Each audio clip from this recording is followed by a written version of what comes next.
Raparigas de Chibok, o rapto de 276 alunas nigerianas que causou indignação em todo o mundo em maio de 2019. Alunas e professoras juntaram-se para celebrar o aniversário da libertação das raparigas pelo Boko Haram. O evento incluiu poemas, discursos e uma peça de teatro sobre um rapto fictício. No final, as raparigas soltaram balões, incluindo 112 balões negros, um por cada colega ainda desaparecida. Destas, 112 ainda estão desaparecidas. As resgatadas reclamam seu futuro. Patience Bolus e Esther Joshua saíram de mãos dadas, quando foram obrigadas a abandonar o seu dormitório, sob ameaça de armas, naquela noite de abril.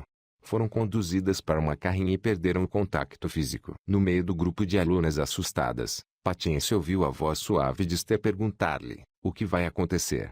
Depois, alguém saltou da carrinha. Subitamente, outras raparigas foram atrás, tropeçando na escuridão, dispostas a correrem o risco de serem alvejadas ou de se perderem na floresta desconhecida para fugirem aos captores. Patience olhou para o lado, mas Esther fora levada mais para dentro. Patience avançou até a borda e saltou sem Esther. Há 5 anos que uma revolta rebelde no nordeste da Nigéria aterrorizava a região e forçava o encerramento de escolas. A escola secundária estatal feminina de Chibok reabriu em abril de 2014 para as alunas realizarem os exames finais. Numa região onde menos de metade das raparigas frequentam a escola primária, aquelas alunas desafiaram as probabilidades em que tinham nascido muito antes de a guerra as atingir. Por volta das 23 horas do dia 14 de abril, porém, militantes do Boko Haram, cujo nome se pode traduzir livremente por Proibida Educação Ocidental, obrigaram 276 raparigas a saírem dos dormitórios e a entrarem nas carrinhas do grupo,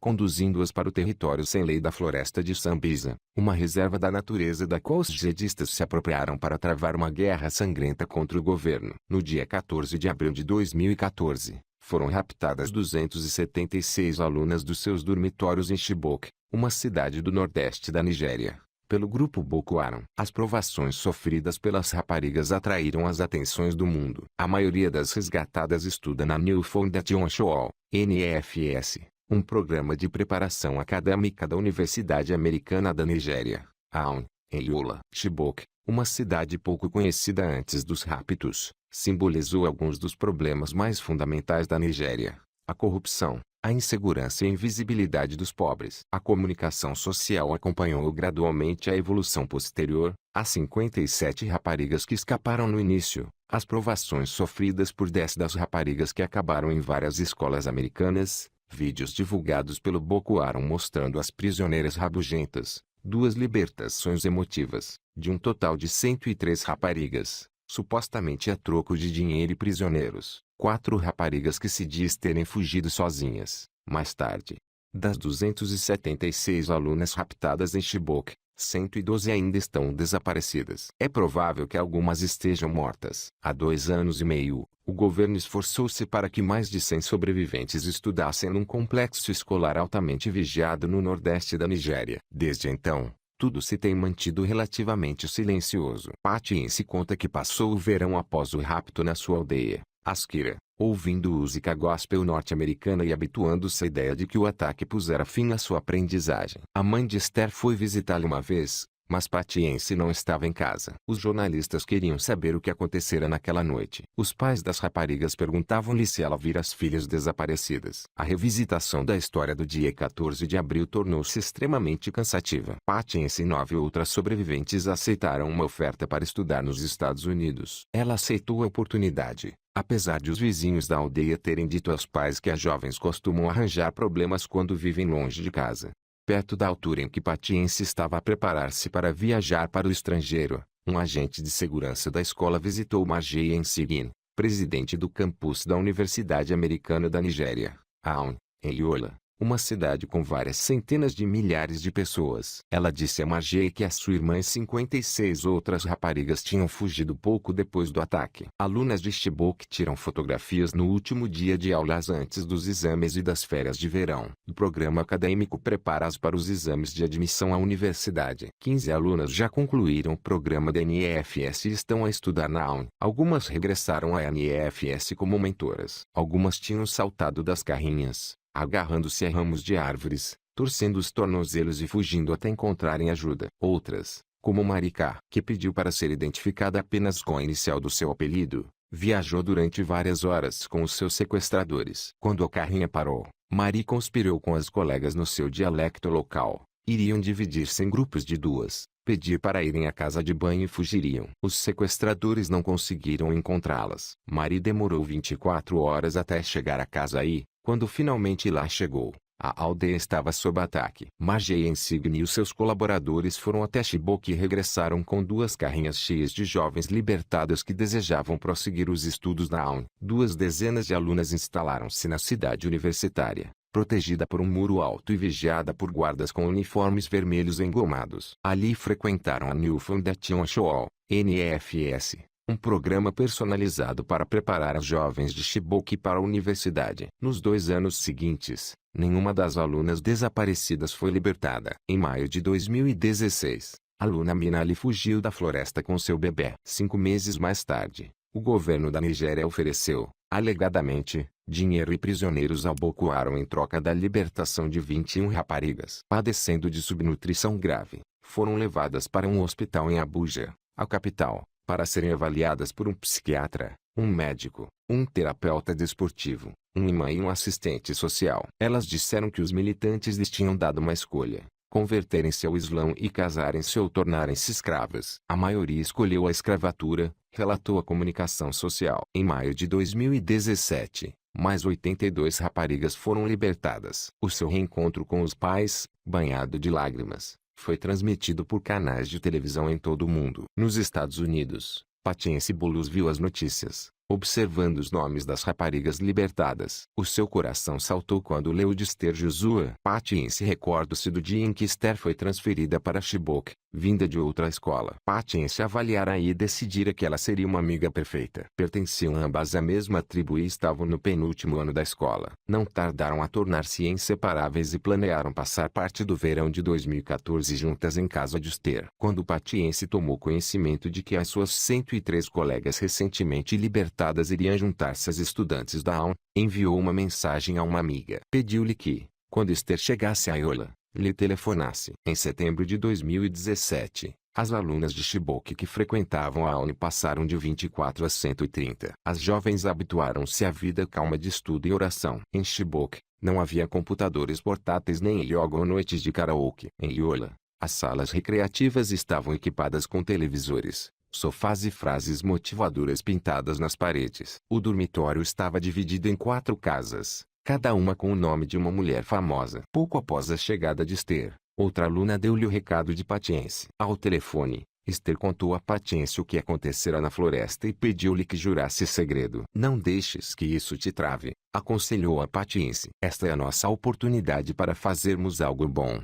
Ao domingo, as jovens mulheres vão à missa na AUN. No final do ano letivo, o pastor Raymond Bindu pediu-lhes que voltassem e retomassem os estudos no outono. Nesta região, menos de metade das raparigas frequenta a escola primária. Não é invulgar as alunas abandonarem a escola para se casarem. Num dormitório com 4 camas, Esther empilhou os livros novos nas prateleiras e esvaziou a mala para um armário. O seu novo computador ficou rapidamente cheio de selfies e fotografias que Patience lhe enviou pelo WhatsApp. Inicialmente, as novas alunas mantiveram-se isoladas, comendo no seu próprio edifício e frequentando o ginásio bem cedo, aos sábados de manhã. Não demoraram muito a começar a jantar na cafetaria principal e algumas assistiram a aulas na biblioteca. No entanto, não são alunas normais. O Boko Haram jurara matá-las se regressassem à escola. Há guardas a vigiarem o seu edifício que as seguem, sempre que elas saem. Na cidade universitária, contam com um sistema de apoio disponível 24 horas por dia, 11 tias do Departamento de Assuntos Estudantis que vivem nos dormitórios, uma enfermeira e um gabinete de psicologia com a porta sempre aberta. Algumas ainda têm balas e estilhaços alojados no corpo. Uma tem uma perna prostética, outra usa uma bengala para andar. A maioria passou quase 3 anos em cativeiro e ainda sofre com o trauma. Segundo os funcionários da AUN, a proteção é necessária. No entanto, há quem ache que elas estão a ser controladas. Quando foram libertadas, foram mantidas juntas pelo governo em Abuja. Depois, foram enviadas para a AUN, disse Nietzsche Wang, investigadora da Human Rights Watch que acompanha o caso de perto. Parece que foram mantidas em isolamento em todas as etapas.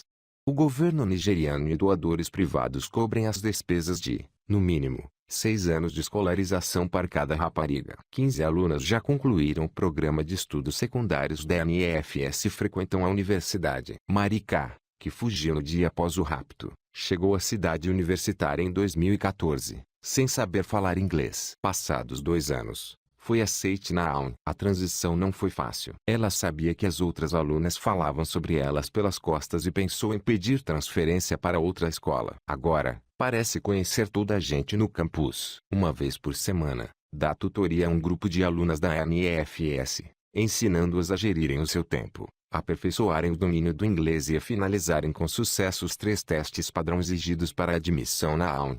Nem todas as sobreviventes da guerra com o Boko Haram tiveram estas oportunidades. No estado de Borno, o epicentro da crise, as aulas foram canceladas durante 2 anos. Ali e em 2 estados vizinhos, cerca de 500 escolas foram destruídas, 800 foram encerradas e mais de 2.000 professores foram mortos.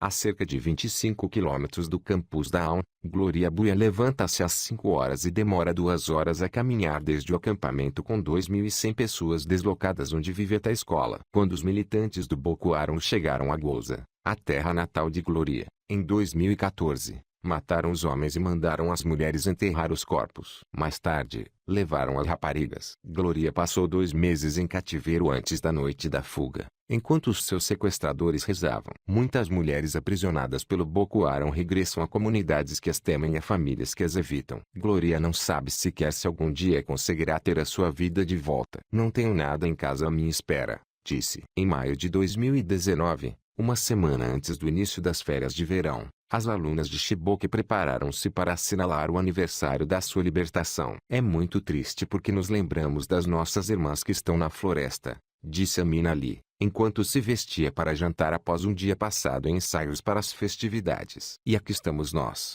felizes. No dia seguinte, o clube de teatro encenou uma peça em que 2 raparigas eram raptadas para obtenção de resgate e as suas famílias faziam esforços para as recuperar. O enredo fazia troça da ineficácia da polícia, da preguiça dos políticos eleitos e da ganância dos raptores. Quando as prisioneiras foram libertadas e se reuniram com as suas famílias, o público irrompeu em aplausos. 3 famílias de raparigas desaparecidas que vivem em Abuja dizem que não dispõem sequer de um número de telefone para saber novidades. Não são avisadas quando há notícias e não têm contato com o governo desde o encontro tenso mantido com o presidente Muhammadu Buhari em 2016. O governo raramente faz comentários nos dias que correm. Numa colina atrás de um bairro de embaixadas e casarões em Abuja, Rebecca Samuel vive num prédio de betão. A sua filha, Sarah, é uma das alunas que ainda se encontra desaparecida. 3 fotografias que guarda na carteira mostram Sarah como uma menina de 5 anos, quase a concluir o pré-escolar, uma miúda atrevida de 14 anos e depois como uma adolescente vestida de branco. Quando 82 raparigas foram libertadas em 2017,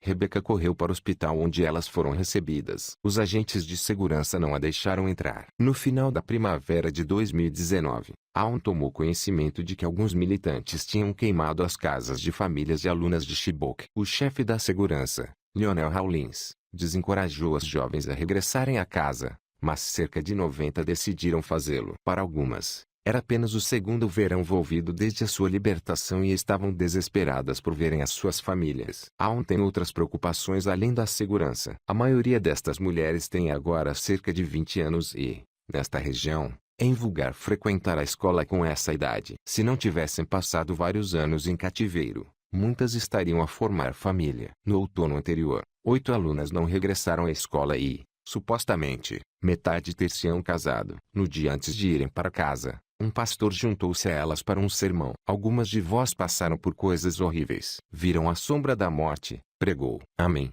responderam. Algumas de vós estão prestes a viajar. Algumas de vós têm medo.